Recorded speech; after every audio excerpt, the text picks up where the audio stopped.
meditation is the seventh step in Astanga yoga. Meditation or Dhyana. Dhyana is the seventh step. Many people, they say they have difficulty in meditation. They can't meditate. Dhyana is nothing but a continuous flow of thought. Everyone contemplates. Everyone, right from the child to the old person, everyone contemplates. Continuous flow of thought is there. Contemplation, the continuous mental chattering is happening. If I like something, small child will be asking again, nagging the parents, I want that toy, I want that toy, I want that toy, continuously saying that one, non-stop. Or we adults, we are thinking the same thing, we are playing the same cassette player. Incident would have happened 10 years back, 50 years back, same cassette player is going in our mind. We are not calling those same thing as meditation. And the mind, human mind, either dwells on the past or the past incident. It will have either regret or rejoicing the past moment, or mind goes into the future, the anxiety mode. What will happen? Future expectation. Either in the past or in the future. Mind is never in the present. Mind, the nature of the mind itself is unstable. Nature of the mind itself is unstable. It needs a place where it can stay. It is looking for a place of residence. It is all familiar with place of residence of the past, where it had lived the past experience. Mind has to go into the past residence and it wants to take shelter there. If it is not possible, it will project itself in the future, the place, future place. I want to go there, or I am in the past. The meditation, it says in the Bhagavad Gita also, it talks about the past. The past was not in your control. Future is not in your control. Then how do you think the present is in your control? We say, I am responsible. I am a responsible father. I am a responsible mother. I am responsible for running this house. I am responsible for running my department in my organization. I am responsible for my portfolio. And the scripture says, past was not in your control. Future is not in your control. Why unnecessarily take responsibility for, you are responsible for now. Past, you are not in control. You are not the master of the past. You will not be the master in the future. How do you say you are the master in the present? Scriptures talks about the master of the past. Who was the master of the past? Who is the master in the future? He alone is the master in the present. Vishnu Sahasranama talks about Bhuta Bhavya Bhavannatha. Past, present and the future. The Lord of all times is the one. Mind thinks unnecessarily, thinks past, whatever it happened, I was responsible for that one, it should not have happened. Unnecessarily it starts worrying on the past incident, because of me it happened. In the future, I claim myself, my children's future is dependent on me. I am responsible. It says meditation not to take ownership. It is not in your control. Everything what it happens according to whose wish. Let mind get connected to that one. Mind has to connect to that one, past, present and the future. When the mind gets connected, I am not responsible. Nothing happens according to my wish. I unnecessarily take ownership of success or failure.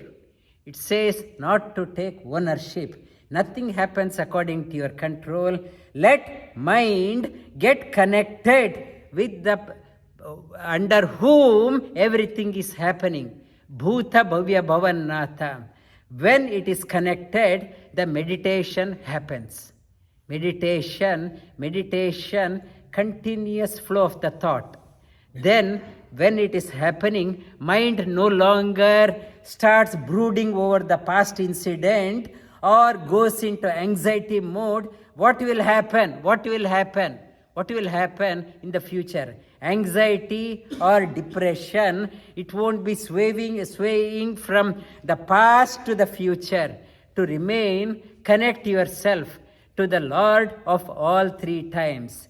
In the Bhagavad Gita, Sri Krishna talks about, in the chapter of meditation, yata nischarati manas chanchala astiram tatastato niyamyetad tad atma vasham nayet. Whenever mind goes into instability, anxiety mode, depression mode, panic mode, from there, yata nischarati, manas chanchala, astira, mind has become unstable. Tatastato niyamyetad, atma. When from there you withdraw and connect with one who is permanent. Atmam vasham nayet. Connect yourself to the master of all time. Bring your mind under that, the sway of that Lord of all three times. When it comes, mind becomes very calm. All these days, I'm so worried in my life because I thought I was responsible. Let the mind come under the sway of the master of the all three times. The Supreme Lord, Sri Krishna, talks about the object, the all complete, all perfect, all pure. Connect with Him.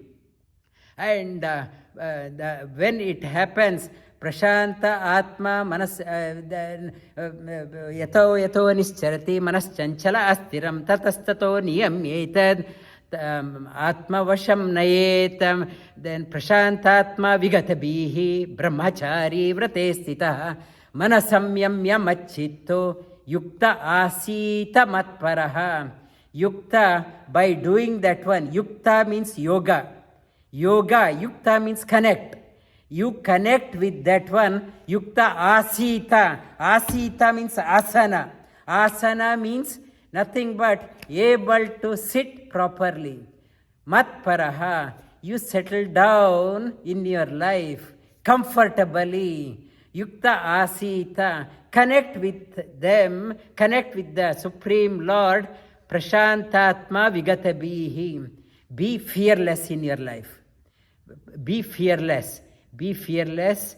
When you connect with that one, meditation makes you free in your life. Meditation makes you fearless. I may not have fear of anything, but the one fear most everyone has, what happens when I die? Death. Fear of death is haunting everyone. The haunting, many people, they say, I don't want to think about death. I don't want to think about death. What will happen? The meditator in the scripture talks about even the death experience is a joyful experience. It says, when you learn to live, you will learn to die. We are so scared of death because we never learned to live. We avoided, shrugged off responsibilities. In our life, I shrugged off responsibilities thinking about the failure. I can't handle failures. I shrugged off responsibility. As a member of the citizen of this country, I have a responsibility to play. As a member of the world, I have a responsibility to play. I don't want to play. I don't want to take on responsibility. I'm scared of failures. I'm scared of criticisms. I never learned to live. I shrugged off the responsibilities. Not to shrug off the responsibility. Take the ownership. Let the failures be there. Let the whole world laugh at you. It's okay. Not to run away from your responsibility. As a member of this world, as a being born here, you have shouldered so much of responsibility. Never run. Learn to live. Failure will happen or success will happen. When you learn to live, you will learn to depart. Some meditation says, learn to live. Meditator is not an idle person, lazy person, closing his eyes and shrugging off responsibility. Meditator is the one, serene mind, calm mind, connected within, serenity, with clarity thinking, clarify mud water, when it is left undisturbed, the disturbing mud settles down. Meditation helps in clarifying the mind. Clarity in thinking increases. That person can handle challenges in world, can take on responsibilities in the world. That person can take on responsibilities in the world. When I learn to calm mind, I handle so much of the responsibilities with joy, without any stress. When I'm handling, I learn to depart quietly. Death is no longer a fear for me. Death won't be a fear for me. And the meditator, with the life and death, he or she sees with the equal vision. Such meditator is in bad need of the day. World is looking for leaders. There are so many managers, but hardly any leader. That person, that type of person, can infuse confidence in the humanity, can infuse the confidence in the hearts of many people. World is looking for such type of people, and you meditate, practice yoga. International Day of Yoga, it also says you are unfolding yourself, you are raising your base camp, you are moving up into the higher base camp in your life. I was telling in the Himalayan trip also, the purpose we are going on a Himalayan trip. Now you are elevating yourself to the higher base camp. When you have come to the higher base camp, never go down to the ordinary rut of your life. Raise your platform, raise your bar, and you operate from that bar. The meditator is the one can elevate the morale of the humanity, can infuse confidence in the hearts of the people. World is in bad need of those people. World is looking at you to uplift the morale of the humanity. World is looking at you to inspire them, and you have shouldered lot of responsibility attending International Day of Yoga. You are already willing to shoulder additional responsibility to enrich your life for enriching others' life, enriching the lives of the whole humanity. And the meditator, when the meditator, such a meditator, can transcend beyond the boundaries of any religion. Yoga is not for a religion. Yoga is not a religion, but it's a basis for all religions. Yoga is not just the breathing like a bellows moving in and out. Yoga is not like living for long years like some trees do. Yoga is not like working non-stop till like some machines. Yoga is much beyond that one. Yoga is much beyond that one. And by practicing yoga, practicing meditation, you will transcend beyond the limitations of all boundaries of all religion. And you transcend beyond. Such person is an inspiration for the humanity, generations to come. That person become a source of inspiration. Like Swami Vivekananda, that so much of energy, he transcended beyond the boundaries of any religion. That person becomes a source of inspiration for all religion. You can do that one through yoga sadhana.